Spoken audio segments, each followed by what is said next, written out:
एकक. एव्हा तुम्हाला कल्पना आलीच असेल की आज आपण गदिमांची म्हणजेच ग दी माडगुळकरांची गाणी ऐकणार आहोत. मंडळी, गदिमा म्हणजेच गजानन दिगंबर माडगुळकर.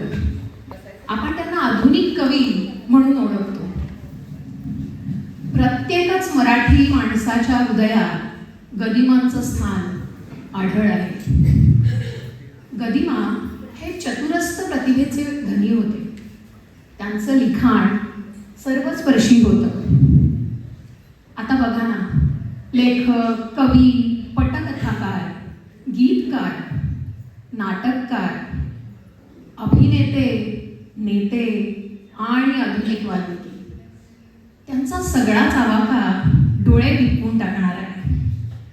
त्यांच्याच समकालीन प्रतिभावान बाभ बोरकर आपल्या या मित्राचं कौतुक करताना काय म्हणतात माहितीये? वस्तुतः माडगुळकरांचे गीतरामायण प्रभू रामचंद्र सिंहासनस्थ झाल्यावर सुरनरांच्या जय जयकारात संपते. पण माडगुळकरांची प्रतिभा ते तिथे संपत नाही. छंद आणि स्वर विराम पावले तरी तिचे तेज, सरणारे दुःख आपल्या अंतराळात रेंगाळतच राहते. यथाकाळ या रामायणाने पुन्हा नवा अवतार घ्यावा म्हणूनच त्यांच्या हातून हे कदाचित घडलं नसेल. एवढे मात्र नक्की खास की तोपर्यंत आणि त्यानंतर देखील यातील काही गीते गीत रामायणासारखी चिरंजीव होऊन राहतील.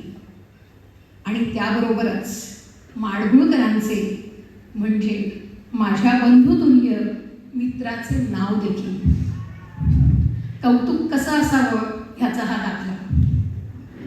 तुम्हाला काही कल्पना माडगुळकरांनी किती गीतं लिहिली आहेत? तब्बल 2000 पेक्षा जास्त गीतं त्यांनी लिहिलेली आहेत. आणि तुम्ही पाहिलं ना तर बालगीतांची संख्या त्याच्यामध्ये लक्षणीय आहे. आता बघा ना, 1953 सालचा देव बाप्पा हा चित्रपट, त्यातल्या नाच रे मोराच्या गीतावर कित्येक पिढ्यांनी ताल धरला. त्यांच्या बालगीतांचं एक वैशिष्ट्य सुद्धा आहे बरं का.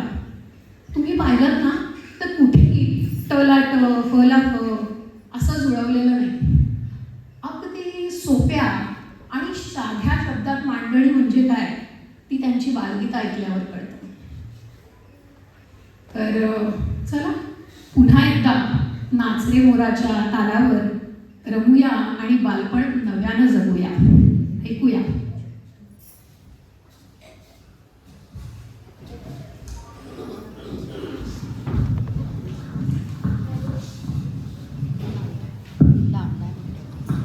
Hello hello.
पावसाची